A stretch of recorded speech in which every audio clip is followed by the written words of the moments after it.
Presentation of the Sensidyne gas detection system using our Sensidyne demonstration kit. Just open the top, lift up the panel, and bring down the lid, and it fits like this for a nice customer display. Plug it in with AC, and it should warm up. Here's a Sensidyne general purpose transmitter. We use this one instead of an explosion proof because it's more lightweight. And this is a 4-channel controller modified to fit in the suitcase. Normally the 4-channel controller is about 6 or 7 inches deep. It comes in a complete NEMA box. But this one, as you can see, is modified for the panel. You get this other screwdriver here, and what we'll do is open it up and let you see the inside of the controller. This controller here is an old-style controller that is what we used to use in the early days. It's no longer available. So basically disregard this. It's a combustible, what we call a Model 1000 single-unit controller that became obsolete and too large. The 4-channel controller has 4, and it's of great value because it has 4 individual readings. Concentration. This one is not set up right now, but it will be shortly. This channel is disabled. We have 1 transmitter, and it says sensor missing, loop failure here because there's no sensor in it. But you have 4 individual channels. Each channel can have a different type of gas sensor. It could be chlorine, ammonia, oxygen, H2S, combustible gas, whatever your need. Or they can be all the same. You can use 1 channel, 2 channels, 3 channels, or 4. You might only need 3 now, but you could buy a 4-channel and have 1 spare channel for later. And each channel has 3 alarm set points. You can display the set points when you push the button. It will display the set point, but only after the sensor is installed. So let's start there. The transmitter right now, it says sensor missing. Remove the rain shield. This is just an optional rain shield for outdoor protection. And this is the sensor enclosure. Take the sensor enclosure off, slide it down. This is a universal transmitter designed to accept one of maybe 20 or 30 different gas type sensors that we offer. First one I'm going to put in is an oxygen sensor. The sensor is keyed, where you cannot put it in backwards. So if you're in the field, you don't have to bend down or stretch. You just grip it gently, put it up there, and turn it until it falls into place, or falls up into place. I've inserted the oxygen sensor, and now it says warm up. It was saying sensor missing. So the smartness, or the intelligence, the gas type, the alarm, the factory default alarm settings are all on the sensor board for that particular sensor. When you put it in the transmitter warms up, accesses that information from the sensor, and will display the gas type, which in this case is oxygen. And at the same time, it will transmit that information to channels that it's connected to. The channel will say oxygen. And after a short period later, it will give an accurate reading and be ready to go. Then you just put the sensor enclosure to hold the sensor in. You can use this rain shield if it's outdoors, or you really don't need the rain shield if it's indoors. If it's indoors. It says O2 20.9. And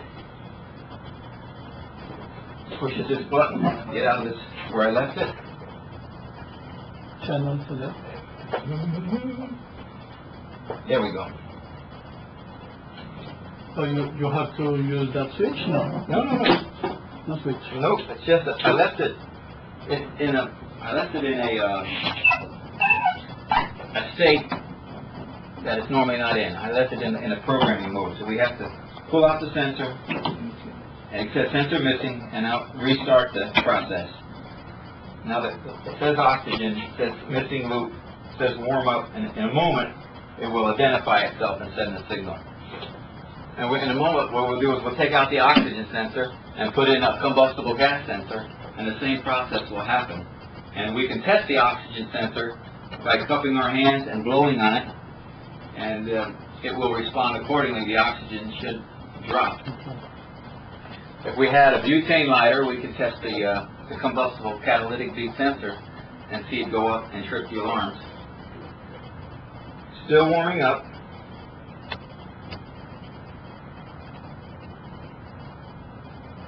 Won't be long now.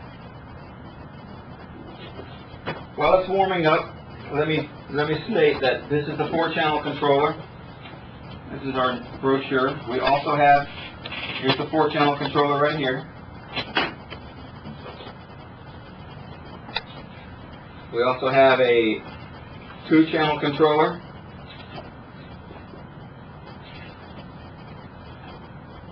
It's called a Model 9000, 2 channels. It does come in a 4-channel version. And we also have the Model 7100, which is a 8 or 16-channel controller. It's the same, an 8 or a 16-channel controller. If you want to utilize its full capabilities, you put in 2 8-channel input cards. That's 16 channels. But if you only need 8 channels, you put in 1 8-channel board.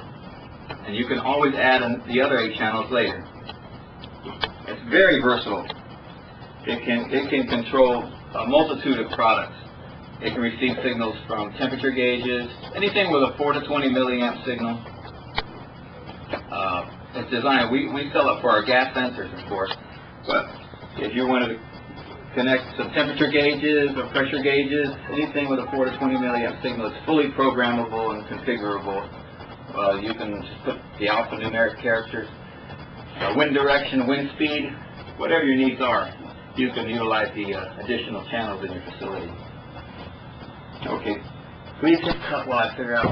Now that we've located the loose connection caused by the transit in the back, we're going to insert the oxygen sensor. It says sensor missing here, and over here it says sensor missing, loop failure. We put the oxygen sensor in, find its position, and just push it up. We'll say sensor warm up, and it will warm up, recognize the sensor, and send the alarm settings and the sensor name and the gas pipe over to channel 1. See, this is a 3-wire in here, 3-wire transmitter, general purpose, and we selected a 3-wire for this demo because we know a 3-wire can handle the cat bead higher power consumption requirements of this catalytic bead sensor. And if we did not have a 3-wire, we would not be able to demonstrate the catalytic bead sensor, which requires more current than a typical toxic sensor. 3-wire transmitters are required for cat beads, transmitters that have relays in them. And infrared? And infrared. That's right. No longer does SensiAlert come available with an infrared sensor. We're using that SensiAlert Plus for all applications of infrared sensors. Okay, now we have a reading of 21.3% oxygen, and over here it says 21.6, which normally the 2 instruments are not so close together where you can compare them like that. Ideally, the reading should be 21.9. So what we'll do is take the magnetic one, and also you normally let it warm up a while before you did any calibrations, but for demonstration purposes, we want to calibrate this unit or reset the unit to read 21.9.